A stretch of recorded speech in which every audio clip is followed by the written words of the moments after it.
Hi Aquarius, welcome to your mid-May 2021 General Tarot Update. It's Rena here. So I just wanted to give you a couple of astrological transits that are coming up in the middle of the month period. The first one is a new moon in Taurus, which is happening on Tuesday, May 11th, at least where I live. And it'll be in that vicinity for you wherever you live. And this is at 21 degrees of Taurus. And this is for you, the fourth house of home and family. And this is a house that can get triggered by some new events, something, maybe you're buying a new home, new property.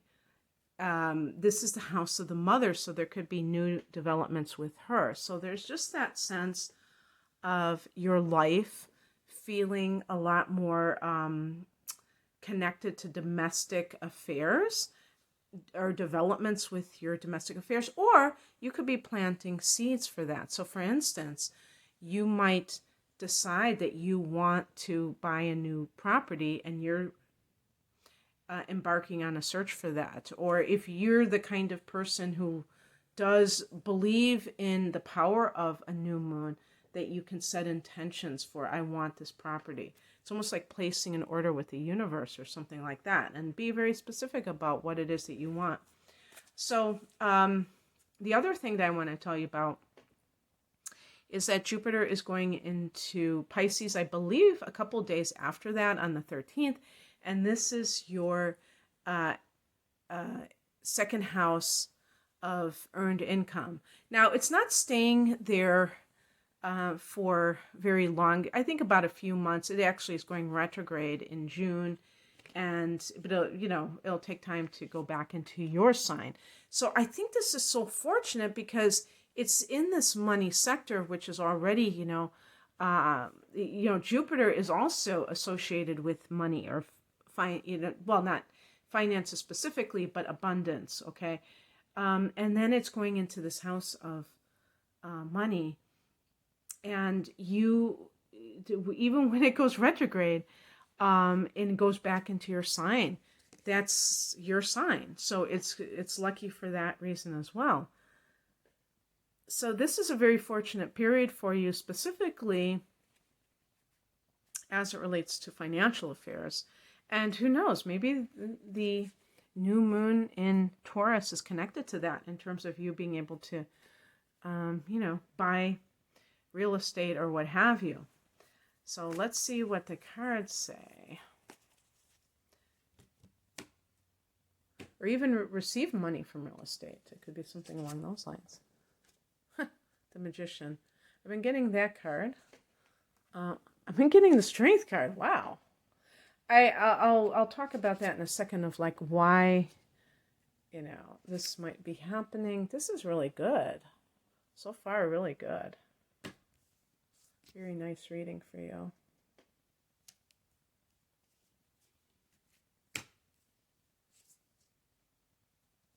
Pick an additional card. Getting that Page of Swords a lot too.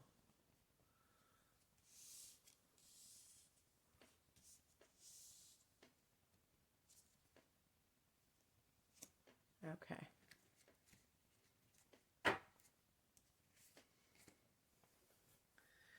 So we have some cards that I would say it's very interesting because it's kind of like a mixed bag in a sense. The cards at the bottom are I'm gonna just pick one more card just because I want to see if anything.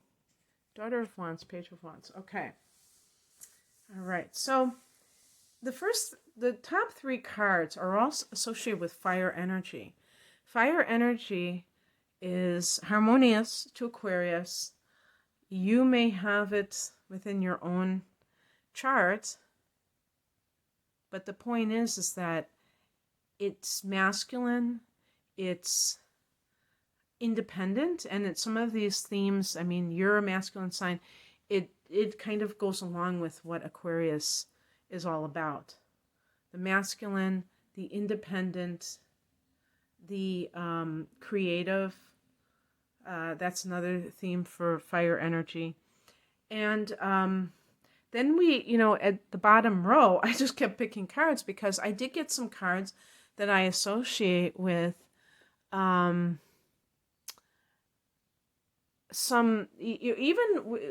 the Ten of Swords, that can be a card of not accepting some sort of betrayal in your life. And it's almost like unresolved issues. That's the best way I can put it. That unless you deal with them, I don't want to say destroy all of the good things that are coming to you, but it can at least make it less likely for you to really benefit the way that you should. So let me just do the reading, because I think I'll be a lot better when I just take the cards individually than trying to make sense of it. The heart of the matter is the Magician, and this is a card of having a sense of being able to co-create with the universe rather than being dependent on others. This is like a card of self-reliance. It's a card associated with Aries. So the Strength card is Leo. The Magician is Aries. The Ace of Wands, I would associate that with Aries as well, but it's definitely fire energy. Instead of just kind of waiting for someone to hold your hand for you to do something, or if this is a work matter, working for someone else. This could be you creating something on your own. And I've been getting this card over and over again, and as I have stated in past videos, I saw a young female channeler who happens to be an Aries, I believe, and she was talking about that was the wave of the future of people having their own businesses. And saying that doesn't mean that there aren't going to be people working for others, and maybe people do that at the same time. They have two jobs, and one they do for themselves. But the point being that this idea that we have to just constantly send out a resume and hope that somebody will think we're good enough, those days can be over with. And I actually heard somebody else talk about this several years ago because of the economic collapse. Actually, how long ago was that? That was like 13 years ago. And like there's no guarantees anymore, that you have to, it's just like a lot of people, they did start their own businesses, and maybe they eventually went and worked for somebody else and abandoned it. But sometimes you're not going to find a job because they just weren't there. So you have to hire yourself, and you have to create your own work. And Aquarians tend to be very intelligent people, and they tend to have you probably have a lot of information that other people could benefit from in whatever area of life. And so even as a consultant, whatever. But the point is to shift that focus into that, and you might be already doing that. So there's more of a self-empowerment, because this is really what the past position card, the Strength card, is a card of self-empowerment. And that's where the strength comes from, of realizing that you don't have to rely on the outer world to give you some kind of anything, whether it's the ability to support yourself, the confidence to, if the Magician card is connected to your private life, to feel good about yourself, because you may have been in a relationship where you were torn down and your dignity was trampled all over. You think of the Strength card, associated with Leo. Leo is about pride, and that pride in oneself is not an egotistical thing. When it's a very balanced, when the person is very balanced, they're not egotistical. They're They're just carrying themselves with dignity. They just don't accept being treated with disrespect. That's not being egotistical, not wanting to be, talked down to. So, realizing this because somebody has gone through that type of toxic relationship and being able to just snap out of this sense of like victimhood, or maybe, it's really like mind control in a way, that the person starts to eat away at the person's confidence, by little things, little by little, getting inside somebody's head and, making them feel like they're inferior. And when they finally snap out of it, it's like everything comes back online. It's like they were like disconnected, and everything comes back online, and they realize, whoa, I gave away my power. What was I doing here? And then being able to feel that you have this sense of autonomy with the magician. You don't need somebody in your life who is a negative influence. So it's kind of a revelation in a sense. The higher message is the Ace of Wands. This is, isn't that like a cool pen and ink drawing for this depiction? Now you see the colors that they use, reds and yellows. And in terms of the chakras, red is the first chakra and yellow is the third chakra. The first chakra is survival. And that is what motivates people sometimes to get up every day and go to their work, is because they just want to have, enough money to pay their bills and have a roof over their head. Okay? So the third chakra is power. And that's another thing. When people are amassing money or material possessions, they can think that is going to give them some kind of a power. Now, that I wouldn't say that that's necessarily true, because that's a worldly concept, but still, it's interesting that they use those two colors, because these are two of the chakras that would connect to these kinds of things. Now, as a higher message, I'm reading this card in a more spiritual way than just like what it stands for. What it stands for are exciting new beginnings, that you might be initiating something and it feels like really exciting to do whatever this thing is, and you're just wanting to make it happen. But at a higher level, it's really about your declaration of independence. It's really about you honoring your own path that, perhaps you've had to compromise so many times over the years, and finally you're able to do it. So yes, I mean, this could be like somebody who's been married for 20 years and has walked away from it because they finally had the guts to do so. And they are, creating their life for the first time. They may, what if a woman got pregnant and she got married because of that? And she really never, her and her husband never really had that connection, that love connection. But they had a child, maybe they had more children after that, and so they just kind of fell into those roles as the parents, and just all the distraction of having that family life. And maybe the kids are grown up, or maybe there was some kind of a pivotal event that made this person say, I don't need this in my life anymore. I'm better than this, and walked away from it. And it took that strength. And now it's like they're kind of intoxicated with the possibilities of their life. They feel that sense of freedom at a very deep level. What crosses you? I've been getting this card over and over again. The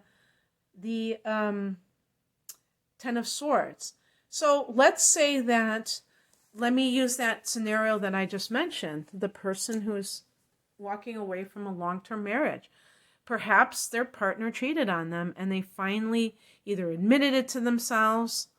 I was going to joke and say, if you're an Aquarius, if you have inner planets in Pisces, Mercury in Pisces, thinking in a delusional way, Venus in Pisces, being the martyr, the martyr in love. Mars in Pisces, very indecisive about which course of action to take. And of course, the moon can be in any sign. But if you're someone who finally has admitted, or let me put it this way, you have to be that person who can admit to yourself what really happened without feeling that you need to kind of, as I call it, gild the lily, that sounds like it probably is a very ancient phrase, gild the lily, try to make something more nicer than it really is. It might be that you were really screwed over, and feeling that feeling, whatever comes up for you, can help you to release it better than to try to pretend it didn't happen at all. And that's why I get these cards down here, and maybe you're starting to awaken, but you haven't left that situation. That could be what is going on too. What is coming in? 6 of Swords. Been getting this card. Moving to more harmonious circumstances. There's another phrase that they use. Calmer waters. I can't think of the phrase, but you know what I mean. And that's, like I said, there's a new moon in the 4th house of home and family. Maybe some of you are, really thinking strongly about moving house, maybe relocating far away from what you're dealing with because you just don't want to have the memories of the betrayal. I picked this as an outcome card, and I didn't want to leave it here. This is the Page of Swords. Now, this is connected to air signs. Sometimes this can be news that is upsetting, and I didn't want to leave it there. It doesn't have to be, though. This is actually the card that I associate with hiring a private investigator and things like that. So that might be something because a legal battle is ensuing. And if this is a work matter where you got screwed over by an employer or something like that, you may have to document it and things of that nature. So what I can say before I continue with the rest of this reading, Aquarius, is that you are somebody who is obviously awakening to your potential, to your strength. Maybe this is Jupiter going into your sign, even Saturn going into your sign. You're co-ruled by Saturn. Saturn can have a stabilizing effect, and it can make you very serious about accomplishing goals and for the future. So you may be very serious about dealing with something where you were screwed over. We have here the 4 of Cups, a card of dissatisfaction with something that is going on with your life. 7 of Swords, devious behavior. Maybe somebody is stealing something from you, whether it's physical property or intellectual property. Perhaps a spouse is taking money from the joint account and somehow able to disguise it. So you should definitely, I think what the Page of Swords is being aware of your surroundings, including, any kind of joint finances, things that the other party could do behind your back. Not to make people paranoid, but just to be aware. And then I ended when I finally found a good card. Daughter of Wands, start spreading the news. This is good news. So this might be news that is unsettling, and then you get the news that you're looking for. And I got the card I was looking for. This can be something, I wonder if it's connected to the Ace of Wands. that you're finally able to really start with your project. And maybe you have to you have to root out somebody who is a bad apple. If this is in the workplace and you are with a team, there might be somebody on the team who is not on the up and up and is like the Seven of Swords. The Four of Cups can mean that you are not happy, but perhaps it's because you're with someone who is not really doing right by everyone, and is somebody to be very careful about. But in any case, all's well that ends well. And I hope that you enjoyed this, Aquarius. If you'd like a private reading, the link is below. Take care. Bye.